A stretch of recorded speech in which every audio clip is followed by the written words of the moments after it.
Shalom, selamat hari Minggu, selamat sore, selamat bertemu lagi sama Tante Eli. Yuk kita udah siap ya untuk beribadah kepada Tuhan. Coba sekarang semuanya berdiri, yuk kita berdiri. Apa kabar? Bersama Yesus, sukacita selalu. Yes, yes, yes. Iya, kita sudah bersukacita ya. Yuk kita mau memulai ibadah kita buka dengan doa. Kita lipat tangan, tutup mata, tunduk kepala, kita mau berdoa. Selamat sore Tuhan Yesus, kami bersyukur Tuhan untuk hari yang Tuhan sudah berikan. Terima kasih Tuhan untuk penyertaan Tuhan sepanjang minggu yang lalu, sehingga kami boleh tetap ada seperti kami ada pada saat ini ya Bapa. Terima kasih Tuhan Yesus untuk penyertaan-Mu, terima kasih untuk kasih-Mu, terima kasih untuk setiap perkara yang boleh kami alami sepanjang minggu ini Tuhan. Tuhan Yesus, saat ini kami sudah siap untuk memuji Tuhan, kami sudah siap untuk mendengarkan firman Tuhan. Berkati kami semua Tuhan, berkati kakak-kakak yang melayani kami ya Bapa. Terima kasih Tuhan, berkati juga orang tua kami yang mendampingi kami pada saat ini. Terima kasih Bapa, kami serahkan ibadah kami hanya dalam nama Tuhan Yesus yang adalah Tuhan dan Juru Selamat kami. Haleluya, amin. Iya. Nah adik-adik, senang semuanya? Pasti senang ya. Pasti senang karena Tuhan Yesus selalu bersama dengan kita. Yuk kita mau memuji Tuhan, yuk adik-adik. Lagunya Dari Terbit Matahari. Dari terbit matahari sampai pada masuknya, biarlah nama Tuhan dipuji. Dari terbit matahari sampai pada masuknya, biarlah nama Tuhan dipuji. Puji Tuhan, puji Tuhan.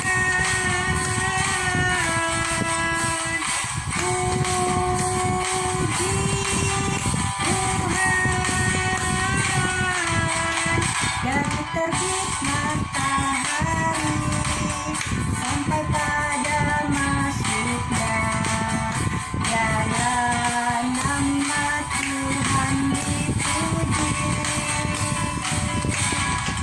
Dari terbit matahari sampai pada masuknya, biarlah nama Tuhan dipuji. Dari terbit matahari sampai pada masuknya, biarlah nama Tuhan dipuji. Puji Tuhan, puji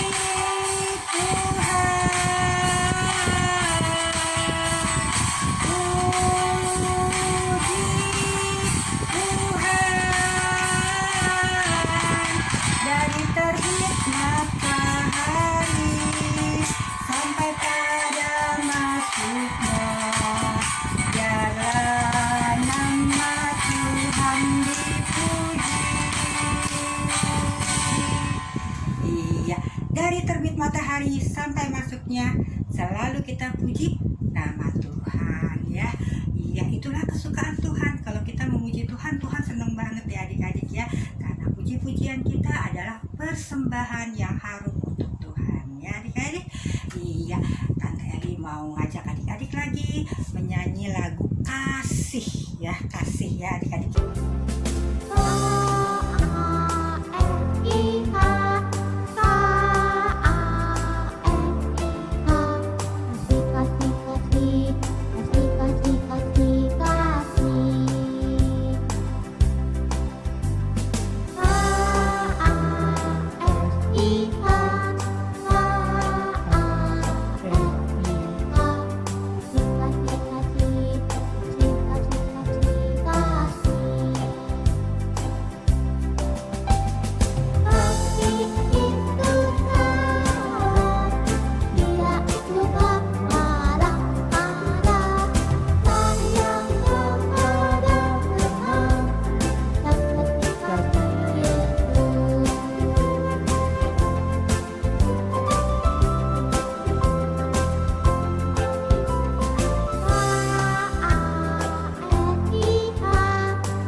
ya.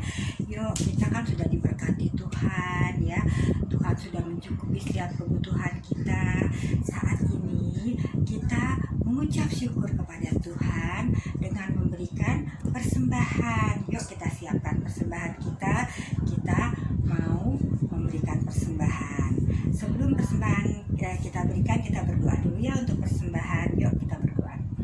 Tuhan Yesus, terima kasih Tuhan untuk berkat yang Tuhan sudah berikan kepada kami. Terima kasih Tuhan karena kami boleh berkecukupan Tuhan. Tuhan Yesus, berkati selalu orang tua kami dengan kesehatan, kekuatan, juga usaha mereka untuk meraih berkat-berkat-Mu. Terima kasih Tuhan, terima kasih. Inilah kami serahkan persembahan kami yang sedikit ini Tuhan. Tuhan berkati agar persembahan ini boleh berguna untuk pelayanan di sekolah minggu. Terima kasih Tuhan Yesus, dalam nama Tuhan Yesus, sumber segala berkat, kami sudah berdoa dan bersyukur. Haleluya, amin. Persembahan kami, persembahan kami, sedikit sekali, kiranya Tuhan terimalah persembahan kami, persembahan kami, sedikit sekali, kiranya Tuhan terimalah persembahan kami, kiranya Tuhan terimalah persembahan kami, persembahan kami. Terima kasih adik-adik untuk persembahannya. Marilah kita mempersiapkan hati kita. Kita mau mendengarkan firman Tuhan pada sore hari ini. Firman Tuhan akan dibawakan oleh Kak Yanti ya. Yuk kita persiapkan hati kita. Kita mau memuji Tuhan. Firman Tuhan ku dengar dengan sikap berdoa ya. Yuk kita mulai.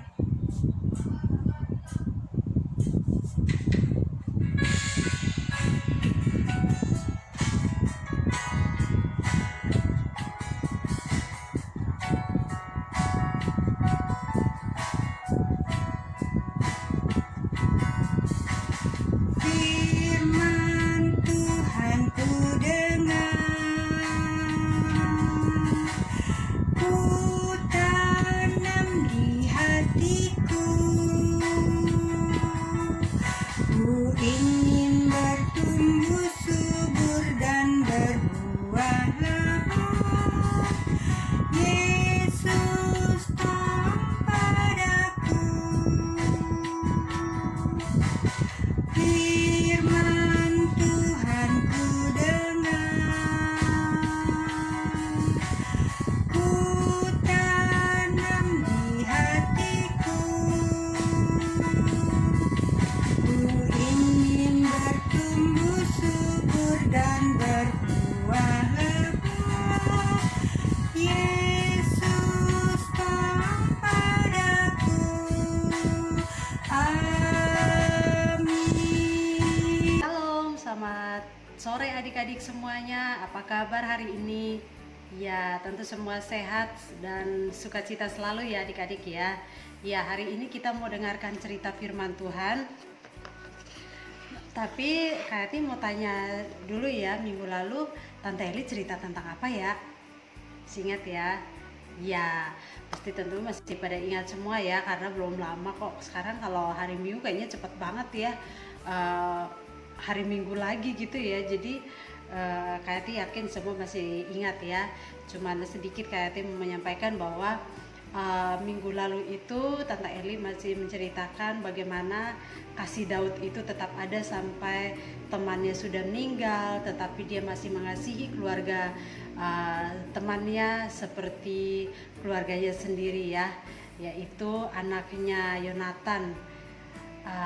Anaknya Yonatan namanya siapa ya adik-adik ya? Iya, Mephiboset. Ya, jadi Mephiboset itu waktu ditemukan Daud, dia tubuhnya itu dalam keadaan tubuhnya itu cacat, dia nggak bisa jalan. Tapi Daud senang sekali bisa menemukan keluarganya Yonatan, sehingga dia berbagi kasih seperti janji mereka waktu temannya masih hidup, Yonatan masih hidup ya. Karena tentunya bahwa Mephiboset itu juga merasa sedih karena kehilangan orang tuanya, kakeknya ya. Tapi dia selain itu dia juga bersyukur Tuhan mengirimkan seseorang yaitu Daud yang mengasihi dia seperti keluarganya sendiri. Oke, nah hari ini kita mau dengarkan cerita lagi. Tapi kayaknya mau tanya nih, siapa di sini yang pernah ditinggal sendirian? Dan bagaimana perasaannya kalau ditinggal sendiri?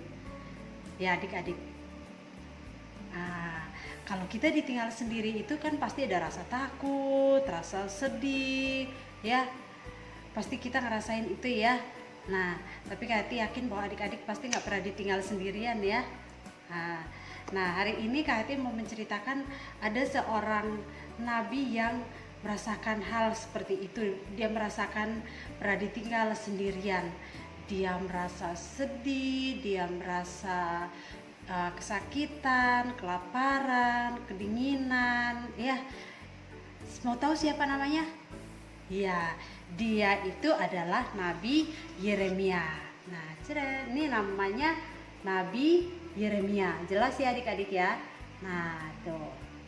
Ini adalah Nabi Yeremia. Dia adalah orang yang takut dan taat kepada Tuhan. Dia percaya kepada Tuhan.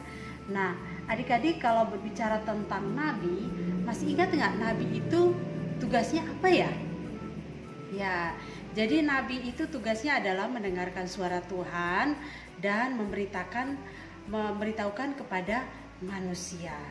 Ya, nah itu adalah tugas yang dilakukan oleh Yeremia.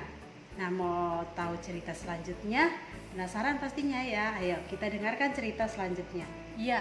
Adik-adik semuanya, suatu kali Yeremia ini mendengar suara Tuhan ya, untuk memberitahukan kepada Raja Zedekia bersama orang-orang di sekitarnya untuk memberitahukan kepada mereka tentang hukuman Tuhan atas mereka ya, karena Raja Zedekia dan bangsa ini sudah tidak percaya kepada Tuhan dan tidak mau mendengarkan perintah Tuhan lagi ya, sehingga di tengah-tengah banyak orang itu Yeremia itu berkata kepada raja dan berkata kepada bangsa Israel bahwa Tuhan akan menghukum bangsa ini, yaitu bangsa Israel, dan musuh akan menghancurkan kota ini, yaitu kota Yerusalem.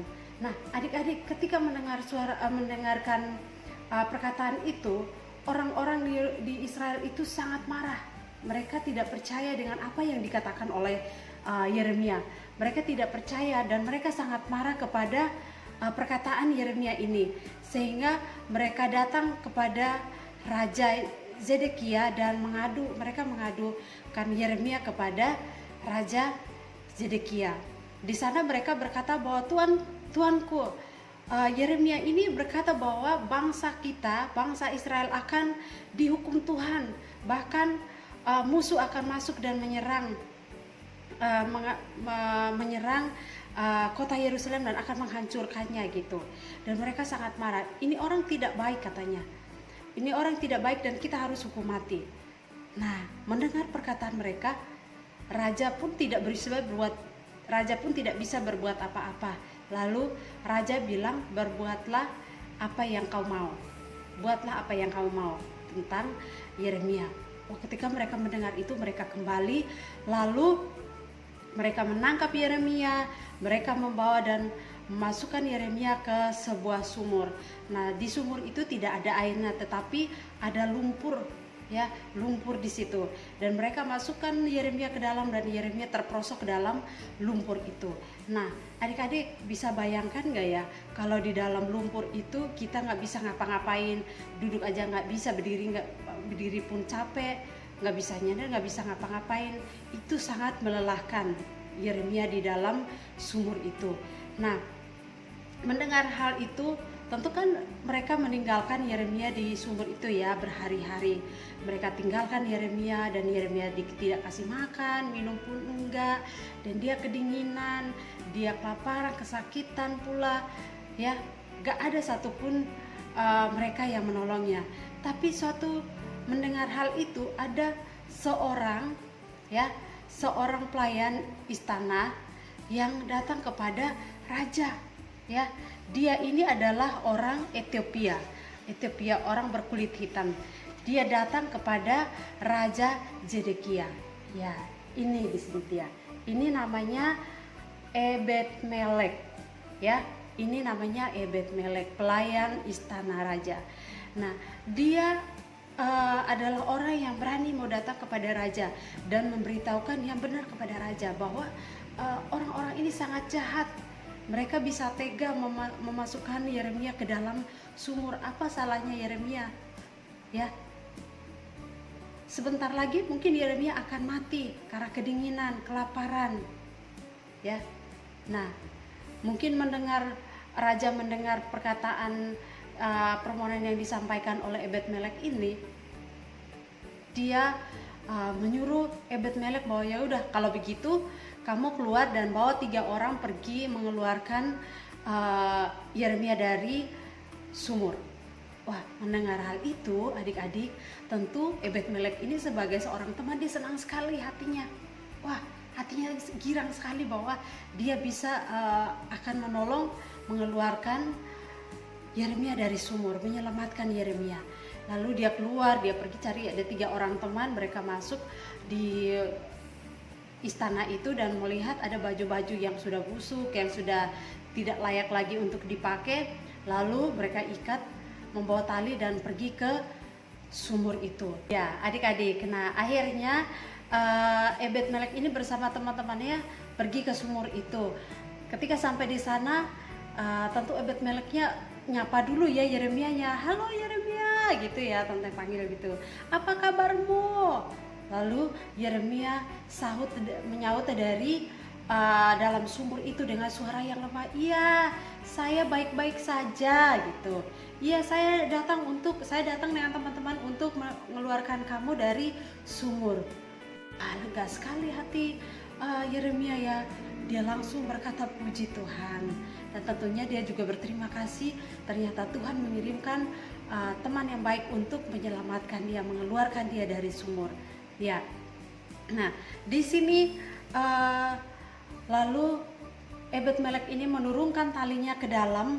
Dia menurunkan talinya, lalu dia suruh Yeremia ikatkan kain-kain busuk tadi ini di ketiaknya ya, diikatkan, dilingkarkan di ketiaknya supaya nggak sakit di ketiaknya, badannya tidak sakit. Katanya ikatkan di situ dan saya bersama teman-teman akan menarik kamu keluar. Setelah mengikatkan, Yeremia mengikuti apa yang dikatakan oleh Ebed-Melek ini. Lalu dia mulai ditarik keluar. Nah, adik-adik perhatikan ya. Nah, di sini lihat nih, ada baju-baju yang tadi yang tidak layak pakai itu diikatkan di sekitar ketiaknya dia nih, dilingkarkan. Jadi pas ditarik itu kan dia nggak rasa sakit. Nah, dia mulai berjuang untuk keluar. Ya, adik-adikku semuanya. Nah, kita bisa lihat bahwa nah ini perjuangannya dia. Ya, dia sudah mulai berjuang untuk keluar dari sumur. Nah, begitulah perjuangan kebaikan hati dari teman-temannya Ebed-Melek bersama ketiga teman itu. Nah, mereka terus menarik, kemudian sampai ke depan di sini kita lihat. Nah, ini perjuangan mereka bertiga untuk mengeluarkan Yeremia dari sumur yang berlumpur itu, yang sepi dan dingin ya. Nah, disinilah kita lihat bahwa Yeremia diselamatkan oleh Ebed-Melek bersama temannya, lalu dibawa kembali ke istana. Adik-adik, kita lihat bahwa di sini Tuhan begitu baik ya.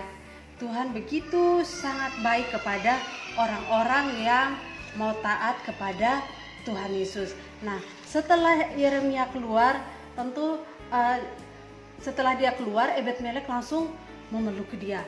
Ya, memeluk dia, mereka berpelukan gitu ya.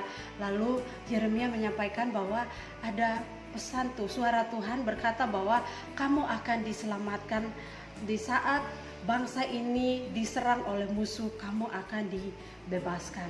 Nah, akhirnya apa yang terjadi adik-adik? Ternyata seperti yang dikatakan oleh Yeremia bahwa lewat beberapa hari kemudian bangsa Israel diserang dan kota Yerusalem dihancurkan. Rajanya ditangkap lalu ditawan oleh musuh. Terus orang-orang yang tidak percaya pun dihukum oleh musuh. Tetapi di dalam firman Tuhan dikatakan bahwa Ebed-Melek itu diselamatkan, dibebaskan oleh Tuhan, diselamatkan oleh Tuhan. Karena Raja Nebukadnezar, Raja Babilonia itu berkata kepada prajurit-prajuritnya supaya Yeremia pun tidak boleh diapa-apakan. Yeremianya harus dijaga sampai nggak boleh dihukum, nggak boleh diapa-apakan. Dan di situ pun ada dikatakan bahwa Ebed-Melek ini pun dibebaskan dan tidak dihukum seperti orang-orang. Ternyata Ebed-Melek ini adalah seorang yang berasal dari Ethiopia. Di istana itu ternyata dia mendengarkan apa yang disampaikan oleh Yeremia, lalu dia percaya kepada Tuhan. Dia percaya kepada Tuhannya Yeremia, adik-adik. Nah, di sini kita mau belajar bahwa kita nggak boleh membenci orang. Kita harus menyayangi seperti Tuhan Yesus mengasihi kita, adik-adik. Seperti kita lihat dari contoh kisahnya Yeremia ini ya, bahwa banyak yang membenci dia di bangsa itu, di bangsa Israel. Tetapi Tuhan mengirimkan seorang yang baik hati seperti Ebed-Melek yang pemberani menghadap raja untuk membebaskan, menyelamatkan Yeremia dari sumur itu. Jadi kita juga mau belajar supaya menjadi teman yang baik, menjadi sahabat yang baik seperti Tuhan Yesus mengasihi kita. Kita juga harus belajar mengasihi seperti Tuhan Yesus sayang mengasihi kita, adik-adik ya. Jadi biarlah firman Tuhan kita hari ini kita belajar untuk mempraktekannya di dalam diri kita ya. Karena seperti ayat hafalan kita di Amsal 17 ayat 17 masih sama seperti minggu-minggu yang lalu, bahwa seorang sahabat menaruh kasih setiap waktu dan menjadi saudara dalam kesukaran. Nah, biarlah ayat hafalan kita ini juga kita hafal supaya kita ingat firman Tuhan dan kita mau belajar untuk mempraktikkan dalam diri kita. Oke. Tuhan Yesus memberkati kita. Sebelum kakak diserahkan kepada kakak yang akan membawakan doa syafaat, kita mau berdoa terlebih dahulu. Mari kita berdoa. Tuhan Yesus yang baik, terima kasih buat sore hari ini karena Tuhan sudah menolong kami untuk ikut sekolah minggu, boleh memuji nama Tuhan, memberikan persembahan, dan terlebih kami juga sudah mendengarkan cerita firman Tuhan dari kisah seorang Yeremia dan Ebed-Melek yang menjadi teman yang baik yang Tuhan kirimkan untuk menyelamatkan Yeremia dari sumur, dari kematian, dari sakit penyakit yang akan dirasakannya. Terima kasih Tuhan Yesus, ajar kami juga untuk menjadi seorang teman, sebagai seorang sahabat yang baik buat orang-orang yang ada di sekeliling kami. Terima kasih Tuhan Yesus, kami mengucap syukur buat firman Tuhan hari ini. Haleluya, amin. Terima kasih Kak Yanti untuk firman-Nya. Tuhan Yesus memberkati Kak Yanti. Adik-adik, mari kita tutup ibadah kita pada sore hari ini. Kita akan bertemu lagi minggu depan. Yuk kita lipat tangan, kita mau berdoa. Tuhan Yesus, terima kasih Tuhan sudah menyertai ibadah kami pada sore hari ini dari awal sampai dengan berakhirnya. Terima kasih Tuhan berkati kami semua, berkati orang tua kami, berkati kakak dan adik Saat ini juga kami berdoa Tuhan agar COVID-19 cepat berlalu, agar kami boleh kembali ke sekolah, kami boleh kembali ke sekolah minggu. Terima kasih Tuhan, karena kami percaya Tuhan pasti akan menyelesaikan COVID ini tepat pada waktunya. Kami juga berdoa bagi negara kami berdoa bagi presiden kami Tuhan, agar Engkau memimpin presiden kami, agar presiden kami boleh menjalankan negara ini dengan hikmat yang dari Tuhan. Tuhan Yesus, kami juga menyerahkan gereja-gerejamu ke dalam tangan Tuhan. Terima kasih Tuhan Yesus, inilah doa kami Tuhan, kami serahkan hanya dalam nama Tuhan Yesus yang adalah Tuhan dan Juru Selamat kami, yang sudah mengajarkan kami berdoa. Bapa kami yang di sorga, dikuduskanlah namamu, datanglah kerajaanmu, jadilah kehendakmu di bumi seperti di sorga. Berikanlah kami pada hari ini makanan kami yang secukupnya, dan ampunilah kami akan kesalahan kami seperti kami juga mengampuni orang yang bersalah kepada kami. Dan janganlah membawa kami ke dalam pencobaan, tetapi lepaskanlah kami daripada yang jahat, karena Engkau yang punya kerajaan dan kuasa dan kemuliaan sampai selama-lamanya. Amin. Bapa, terima kasih. Bapa, terima kasih. Bapa di dalam surga, ku berterima kasih. Amin. Selamat hari Minggu, selamat sore. Tuhan Yesus memberkati. Dah.